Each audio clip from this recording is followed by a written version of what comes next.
Quem é que se lembra de brincar com o peão de madeira? Opa! Ainda mais pequeno, quem é que se lembra de brincar com os berlines? Ok. Todos vocês. Então, eu vou-vos fazer uma segunda pergunta e creio que não precisem de responder, podem responder para vocês. Quantos de vocês é que brincavam com o berlinde para desenvolver a vossa motricidade fina ou a vossa precisão? Quantos de vocês é que brincavam com a corda, efetivamente com o intuito de saltar mais e ganhar capacidade de ritmo? Quantos de vocês brincavam com o peão com o intuito de desenvolver destreza motora ou coordenação? Provavelmente nenhum de vocês, porque tal como todas as crianças nós fazemos o que fazemos porque nos sentimos atraídos para tal, sem propriamente uma explicação óbvia, concreta e tangível. Brincar está presente desde o início da nossa vida até ao final da mesma, transcende-nos. Praticamente todos os mamíferos brincam em alguma altura das suas vidas e até certas espécies de aves e peixes têm comportamentos que nós podemos considerar comportamentos lúdicos. Okay? Que não tem propriamente uma implicação na sobrevivência direta dos organismos. Portanto, independentemente do valor subjetivo que nós atribuímos à dimensão do lúdico, de facto isto faz parte de quem somos, faz parte da nossa natureza. Sim. Dificilmente uma criança brinca por motivos de desenvolvimento pessoal, embora ela até possa notar que está a progredir objetivamente, que está a ganhar competências, que está a ganhar capacidades, que está a desenvolver habilidades. Mas, novamente, essa não é a razão pela qual a criança brinca o que brinca. Ela brinca porque sente uma intuição, sente uma vontade, sente um drive para fazer aquilo. Não existe propriamente nada de especial com estes objetos que eu aqui trouxe. Se fosse outra cultura, seriam certamente outros objetos. Isso não importa.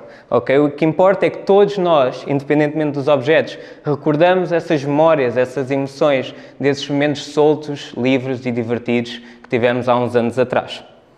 Conceptualmente falando, todas as atividades onde nós não procuramos um resultado externo, uma consequência futura, não estamos preocupados em gerar uma adaptação ou um efeito secundário qualquer, nós dizemos que são atividades autotélicas. Portanto, atividades autotélicas são todas aquelas onde nós imergimos completamente naquilo que estamos a fazer e estamos só preocupados com o que está a acontecer aqui e agora, sem pensar no pós.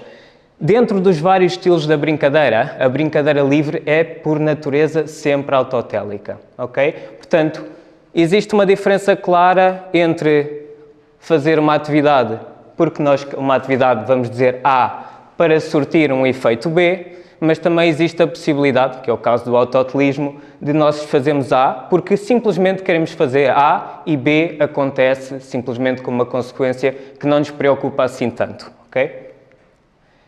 Será que por uma questão de pressão externa ou pressão interna deixámos de permitir que a brincadeira fizesse parte do nosso cotidiano e do cotidiano das nossas crianças? Será que, talvez por questões de culpa, receio, medo, deixámos de permitir que isso acontecesse? A meu ver, sim. Okay? Por isso é que eu estou aqui também hoje a falar sobre este tema, senão não estaria. Imaginemos o seguinte cenário, talvez vocês se revejam de alguma maneira. Se temos aí crianças dos anos 80, dos anos 90, dos anos 70. Imaginemos o seguinte cenário. Temos ali, vamos dizer que o Tiago é o rapazito do meio, nasceu em 1980 e aos 12 anos vive uma infância típica daquela altura, estradas ou ruas pouco movimentadas ou pouco confusas, amigos nas proximidades do bairro e onde a casa não era provavelmente o sítio mais divertido para estar, por isso efetivamente passava a maior parte do seu tempo fora. Depois, 35 anos depois, nasce a Mariana, em 2015. E já vive uma infância completamente distinta, reveza o seu tempo em escola e outro tipo de atividades vigiadas e reguladas, sejam explicações, aulas de música, treinos esportivos, outra coisa qualquer. E se sobra algum tempo livre, é possivelmente passado, provavelmente ali antes do jantar ou após o jantar, a consumir conteúdo digital de pessoas aleatórias na internet. Para o Tiago, a infância, ou o tempo livre, significava o desaparecimento total do radar dos adultos, cheio de jogos com regras não escritas e muita sociabilização e muita diversão. Já a Mariana domina ferramentas avançadas, muito melhor do que alguns adultos, e explorou e trocou a exploração do mundo físico, do mundo real, do mundo externo, por um ambiente tecnologicamente saturado, onde o risco é ironicamente e curiosamente superior. Porque acho que é a primeira vez na história do ser humano onde é quase mais perigoso nós deixarmos uma criança muito tempo entre quatro paredes do que propriamente deixá-la um pouco mais à solta, embora isso também possa comportar alguns riscos, como é natural. Então, nós podemos sempre olhar aqui de diferentes maneiras, não é? A Mariana, que vamos dizer que é a nossa criança média de referência num país desenvolvido, embora obviamente isto seja sempre difícil fazer esta distinção, ela pode ser vista como uma privilegiada, não é? Porque tem acesso a todo o tipo de opções, de aulas, de atividades, de experiências, e tem obviamente as melhores condições materiais, muito melhores do que as do Tiago, mas pode ser vista também ali como uma vítima do sistema que nós montámos para ela. Uma vítima porque ela sente basicamente uma impotência gigante em relação à forma como o seu dia-a-dia passa, tem muito pouca liberdade de escolha e tem muito pouca oportunidade para estar com as pessoas que gosta, sejam familiares ou amigos. Okay? Por isso nós conseguimos ter sempre estas perspectivas. Nada disto precisava de sacrificar tempo de estudo, que acho que é uma confusão que há aqui. Se nós deixarmos a criança um pouco mais livre, ela vai desenvolver um desleixo, uma preguiça, e vai ser incapaz de levar os seus deveres a sério. Não! Quando nós respeitamos os direitos e os deveres de uma criança, ela devolve a maior parte das vezes. Por isso nós não nos precisamos se preocupar, porque ela na realidade vai estabelecer uma relação de compromisso bem sólida com as duas parcelas da equação. Isto só lhe vai dar maturidade emocional, para não falar obviamente da saúde mental e emocional da Mariana ou de crianças como a Mariana. Então, embora, o Tiago e a Mariana são fruto da minha imaginação para fins puramente ilustrativos, certo? Mas na realidade não representam propriamente uma inferência a partir de casos isolados. Eu acredito genuinamente que cada vez mais temos crianças que não são como o Tiago ou não vivem a vida do Tiago e vivem a vida da Mariana. E como em tudo, nós podemos ter perspectivas diferentes sobre as coisas. Não existem propriamente perspectivas erradas, mas existem perspectivas talvez incompletas, ok? E nós, regra geral, estamos sempre muito presos à perspectiva do utilitarismo, de como é que eu faço fazer A para chegar a B? Porque é que isto vai ser útil? Nós usamos este mecanismo do utilitarismo para tudo na nossa vida enquanto adultos e acabamos por gerir a vida das nossas crianças a partir dessa lente. Portanto, há sempre diferentes ângulos e formas como conseguimos ver as coisas. Eu quis trazer mais a lente do próprio usufruto da liberdade, da autonomia, da soltura e da diversão.